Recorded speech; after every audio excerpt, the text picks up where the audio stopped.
Hello, strangers. And it's April Fool's, so that. Here's one true scary story in honor of the occasion. And this is story number 21. This story takes place in Urbandale. Urbandale is a fairly exclusive town north of Des Moines. Well, as exclusive as Iowa gets, really. The houses there were palatial, and town infrastructure maintained far better than other Yoopers in the Midwest may have dealt with. Roads were promptly plowed in the winter and resurfaced in the summer, kept level as possible, like the face of an old woman submitting to a regimen of acid peels and laser resurfacing. It was a nice place, is what I'm getting at. We lived in a neighborhood with a lot of money around us, both old and new. We felt like the only exclusions, as we weren't wealthy per se. Simply, we had sold a house in a state with a much higher cost of living. My boyfriend worked oil rigs and made decent money, and I worked as a programmer and had the flexibility to do multiple gigs a week, taking on the occasional bug bounty when we needed a little extra dosh. We were able to live anywhere. Once we realized that, the doubt as to why we'd stuck around on the coast began to pile up. We ended up taking on a lease on a beautiful house from a man who owned several properties and had a reputation for providing rent-to-own homes. Sure enough, he mentioned this himself when we flew in to meet him. The arrangement suited us perfectly.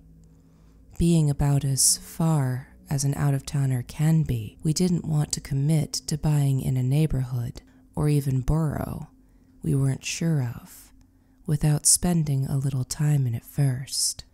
We got to try it on before taking the plunge, like dating before marriage. Well, of the 2 trial periods, who could have seen that it was the relationship that wouldn't work out? I came home one day to my boyfriend. He was back from 3 months straight on the rig. He was in the shower. I kept hearing his phone chirp from where he'd tossed it on the bed. Thinking something might be wrong, 10 chimes in 5 minutes could be bad news. I picked it up. It was texts from an unnamed number. He had text preview on. I'll spare you the details, but I didn't even have to scroll past the 2 message previews on screen to know what he'd been up to. It wasn't just oil he'd been drilling. The breakup went about as well as it could have, without a lot of denial on his part. At least one thing was convenient about it: the lease. We only had to hang in there cohabitating for another 2 months, and of that, 6 weeks overlapped with one of his planned gigs. He was gracious enough to use his 2 weeks to rent and fill a storage locker with all of his junk. That left me the last 6 weeks to sort on my own, schedule a deep clean, rent a carpet cleaner from the grocery store, and so on. We'd informed the landlord right away about not buying the house after all, and provided receipts for the cleaning supplies to hopefully get a bit of the cleaning deposit back. He proposed a deal instead. He'd had a ton of properties he'd flipped, and while Urbandale was pretty low on the crime side, he expressed that having a completely empty house cost him not only in rent, but in the stress of having a house standing empty, and thus open to break-ins. This was right at the start of the pandemic as well, so open houses were put on hold, and a lot of people were trying to save for fear of their jobs shuttering. All in all, not the best time to start trying to sell a luxury home. Henrik's deal was simple. Rent at a reduced rate, so reduced I was stunned, and I'd remain in the house, occupying one of the smaller bedrooms in the back of the house that was joined to another by a Jack and Jill 2-person bathroom. I had full run of the kitchen, but he had a mini fridge delivered for me to keep my essentials, coffee creamer, carrot sticks, etc., in my room as well. And so there I was, set up as a person who wasn't really there. Post-breakup, I already felt a bit faded from reality. I was an introvert from Connecticut, and most of my family was still there. I had not gotten to make a lot of new friends since the move to Iowa. Both the solitary nature of my job and the pandemic didn't help. So aside from the occasional beeps on my computer coming from new gigs or uni friends, I was alone. Existing in the house while it was on the market was a whole new way to feel isolated. First, there was the staging. Let me tell you, there aren't a lot of better ways to feel displaced in life than to see your furniture, the comfy brown sectional, the ratty yet beloved overstuffed love seat, replaced with sleek and thinly cushioned black frames with deliberate pop of color throw pillows stiffer than uncooked spaghetti. Pictures of your life, rafting trips and Polaroid snaps from your rehearsal wedding removed, replaced with an abstract that looked like a teapot with a sleepy smile. It was like I had died and had to hang around while my old life was renovated out from under me, making me feel diminished, a shadow that disappeared in the unforgiving LED glare from one of the new can lights the landlord had installed in the updated kitchen. I moved around the house, a Barbie doll being clumsily navigated by an unseen child's hand through a dollhouse made for a different, more modern doll brand. Compulsively wiping at any countertop I touched or left my coffee cup on, wiping down the stove so often after each use the lemon-scented cleaner hissed and popped on the hot metal elements. At least this was temporary, as the stay-at-home order was only a few weeks to flatten the curve. 3 months later, and the state had misled me as badly as my fiancé had. House sales had fallen off and continued to steadily plummet, but since this plummeting was mostly not in the price range of the house I inhabited, the open houses and showings continued. The stress of trying to live in a home, yet show no sign of it, was starting to get to me. The breakup, mutually agreed to, was already committed to, backed up by about a half-ton of forms spattered with our signatures and initials. My advice: don't commingle assets and funds. I wanted to move on with my life, and that meant moving on from the home we had shared as well.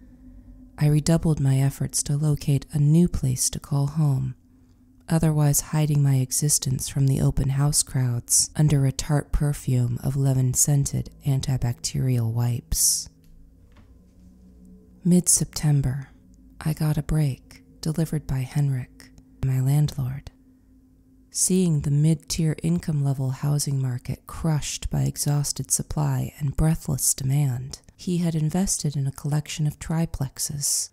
Having proven myself as good a tenant as any, he offered me first pick of the litter once renovations were complete. What was the catch? Well, the last couple to have toured the house were going to buy, and that meant my last month in the house would be rife with inspections, movers to collect the staging furniture, and more deep cleaners.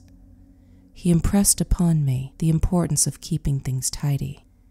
I recall feeling that school-age resentment you get when a grown-up instructs you to do something you were, very clearly, already doing. But I bottled that flash of indignation and just agreed. It was only a 4 to 6 week wait, and I'd finally be free of the whole mess, or lack thereof. Giddy with the prospect of being able to leave a spoon in the sink sometime soon, I threw myself into online shopping, bookmarking new furniture, curtains, everything. I relished the ability to pick whatever colors and patterns I wanted to feather my new nest. Before long, it was Halloween Day, and my move-out was scheduled for 1 November. I had worked all day on a tricky code review for a client.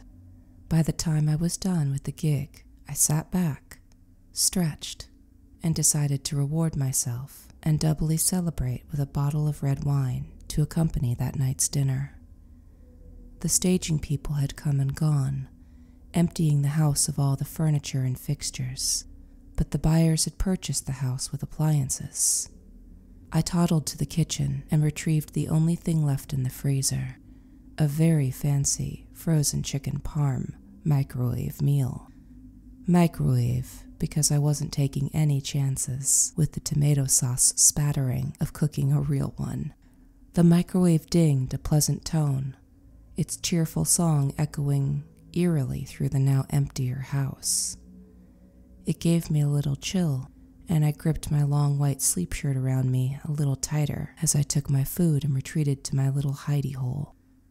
The chicken parm was good. I enjoyed it with a true crime doc on headphones as the echoing from the lack of furniture had made it a bit creepier than usual. After dinner, I had put on one of the sheet masks a college friend had sent in a sort of treat-yourself care package. It had come with a card over which she had scrawled, "Wash that man right out of your hair." Well, I surely had, and added to my little celebration a go at a deep conditioner leave-in hair mask. It was bluish-green, tinted to reflect its sea kelp ingredients. And why not? I poured myself another glass of wine. Well, mistake. The crusty old detective said something snarky just as I raised my newly refilled glass to take a sip. My hands were still slick from the masks. I nearly dropped the glass as I burst out laughing. In the process, I snorted wine up my nose. I nearly dropped the glass but managed to catch it and save the floor, at the cost of my nightgown. A big slosh of red wine coated the throat and chest of my nightshirt. Damn it! I set aside the glass and got up to take me and my mess to the laundry room where I still had a small stash of cleaning supplies. The documentary was really laying heavy on the dramatic music, and my little Bluetooth earbuds gamely continued to pipe it into my ears as I strode down the hall, distracted by the setting stain of red wine across my torso. So wrapped up was I that when I emerged from the hallway, I didn't notice anything amiss. Given the skylight in the kitchen, if I had been paying attention, it was likely I would have seen a shadow or two flit across the pooled moonlight. But I didn't. I blundered into the kitchen and recoiled in shock. There, standing grouped around the kitchen island, were 3 people. The booming of my earbuds roared in my ears, and more from shock than plan. I froze and let out some sort of strangled sound. The 3 shapes turned. My night vision was only halfway there. All I could make out were wide eyes and open mouths before the 3 bolted, running through the still open back door that led onto the small patio. It was sleeting outside, and as stunned as I was, I could only watch as they slipped and slid about before they managed to climb over the railing and drop the short distance to the mounds of snow that had built up. I clawed an earbud out in time to hear one of them absolutely eat it on his landing, and the wine and shock of the situation ripped another shriek from my throat. I stayed there, watching them, 3 dark shapes scattering over the fence behind the house, and finally disappearing. Heart hammering, I finally unfroze and rushed to the door, slamming and locking both the knob lock, which jangled around, refusing to catch, and the sturdy deadbolt above it. I leaned my head against the frame, feeling the paper mask slide against the wood. It had all happened so fast, the space of 10-15 seconds maybe. My body didn't have a chance to react while it happened. Making up for lost time, now that they were gone, the payload of fear and adrenaline hit me, making my hands shake and my knees go weak. I finally clicked the earbud in my hand to pause the documentary, the narrator still blithely rattling on about a crime far away, as if I hadn't been very nearly involved in one here in my literal own backyard. Oh God, what if I hadn't spilled my wine and had to come down here before the home invaders had gotten farther into the house. What if they'd entered the hallways? What if they'd spied my light and crept up behind me, oblivious, deaf, tipsy, defenseless?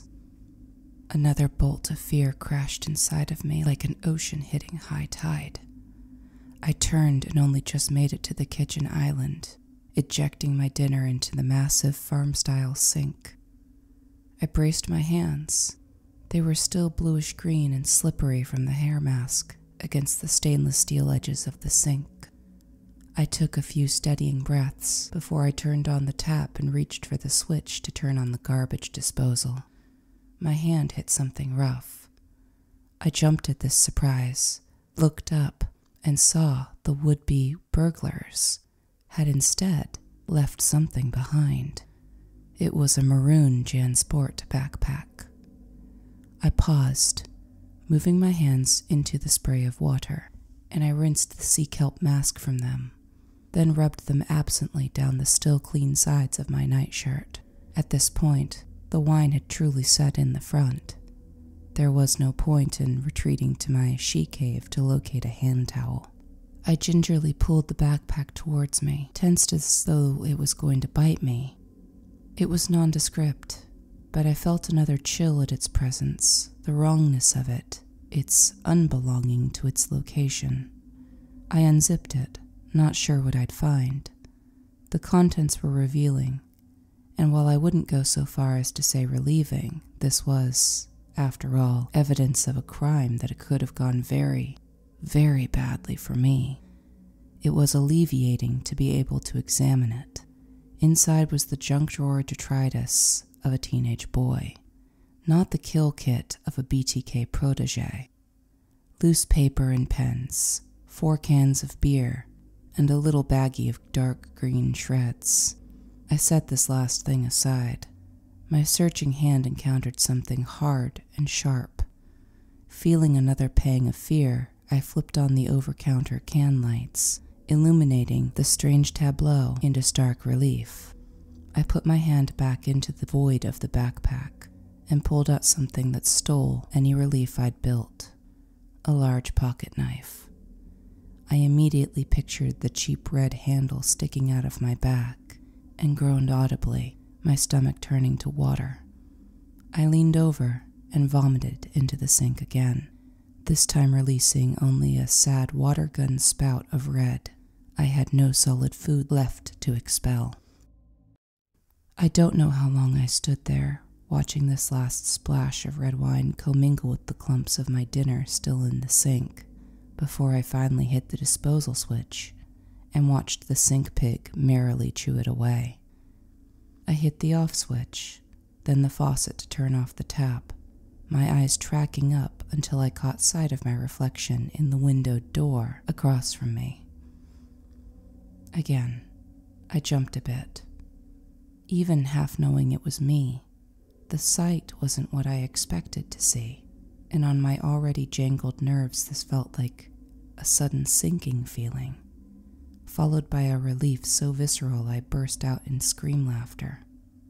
The green, clumpy hair from the sea kelp mask, the white face mask, and the dried, deep burgundy across my chest made me look like a monster, especially with the same blood-like red spreading and staining the lower half of the paper mask, turning the polite little mouth slit into a gaping red maw.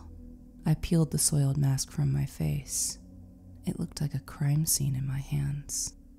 At least red wine is supposed to be good for your skin, I thought. And then I laughed out loud. It probably sounded unhinged, but I just needed the sound of someone, something, in the stunned silence of that house. I cackled again, forced and sounding crazy even to my ear, but I pushed it so hard I felt tears springing up at the corners of my eyes. It wasn't that funny, but my poor nervous system had been hit with such a wallop that all feelings were amplified. I was left feeling shaky and raw. I didn't sleep that night. Instead, I tossed my sleep shirt into my trash bag, packed up the last of my things, and loaded my little car for the morning. The next day, I moved out and over to the new triplexes, leaving the last vestiges of my old, coupled life behind. Except for one last-minute addition to the passenger side seat of my car in the shape of a burgundy transport backpack. November was full of work, package deliveries, and settling into my new home and my new life. It was good to be back into a routine, and better still to be comfortable enough to fully live in my place, stretching out after months of feeling hunched up, like I'd been stuck in the fetal position, my cutlery and food clutched in my hands so as not to leave a crumb behind me. Still, that extra thing I brought with me warranted one last weird thing, a final echo of that strange night, bound up in one special late-night adventure. You see, it hadn't taken long to find an old school assignment in the backpack, and with the school name and district and full name in hand, I figured out the address of one of my little late-night visitors easily. I'd considered calling the cops, but beyond a little B&E prank, what crime was there that they'd take seriously? Hell, they hadn't even taken anything. They'd left something behind. What would come from getting a few ninth graders a criminal record in exchange for letting themselves into what they thought was an empty house to drink a couple of cheap beers? The little baggie of green shreds wasn't even accompanied by rolling papers or so much as a lighter, so Lord knew what they planned to do there. No, even though they scared the hell out of me, it wasn't worth getting them tagged in the system for the theft of a microwave dinner from my stomach. However, it did seem fitting to just leave the backpack on his front porch, as unexpected as his visit to my home had been, and a little bit of payback in that he'd know he and where he lived had been found. Enjoy that sense of not feeling safe in your own home, kid. That's karma for you. And that was almost the end. Except that months later, I ran into my landlord supervising the build of another set of triplexes near my compound. We talked pleasantries for a bit, but then, as though he didn't really want to ask, he hit me with one hell of a callback. He asked if I, when living in the big house, had encountered anything unexplained, like supernatural. I played it cool, tossing off something casual like clarifying if he meant things going bump in the night, then saying of course not. But why would he ask? He looked relieved. He owned many of the houses in that area, and had somehow caught wind of a rumor that one of his houses, my old house, was haunted. The new folks who had moved in had been told that, while the house had stood empty for almost a year, there were reports of lights late into the night, and that when a group of innocent trick-or-treaters had tried their luck, they'd been greeted by something horrific. The story went that a banshee, green and white with rot, and soaked in blood from a spouting chest wound, laughing maniacally, appeared in the windows, causing them to flee. Theories about where the terrifying ghost had come from coalesced into a backstory to fit the apparition. A scorned woman, betrayed and stabbed by her lover. No doubt some shreds of my actual circumstances had been built into this tale, like a puzzle piece that can be forced to fit into a picture. I mean, a woman betrayed had lived in the house even as it stood, for all intents and purposes, completely empty. I joined in my landlord's relieved laughter. We said our goodbyes, and I finished my errands and returned home. I never did tell my landlord. I couldn't ruin his relief. After all, living in that house, I had felt like I was haunting the place. Workers and buyers moving around my unnoticed life there. It is kind of fitting that, like the three boys had left behind some evidence of their visit innocent trick-or-treaters my ass. I had left behind my own mark in the lack of evidence in my presence. Save one scary night. The kid got his backpack left on his porch. The neighborhood got a story for that one house on the block. And I got another chicken parm microwave meal. Karma. Happy April Fools, strangers. Like, comment, subscribe. Mix it up. I'm just really happy you stopped by and shared time with me today. Until next time, take care, friendly strangers.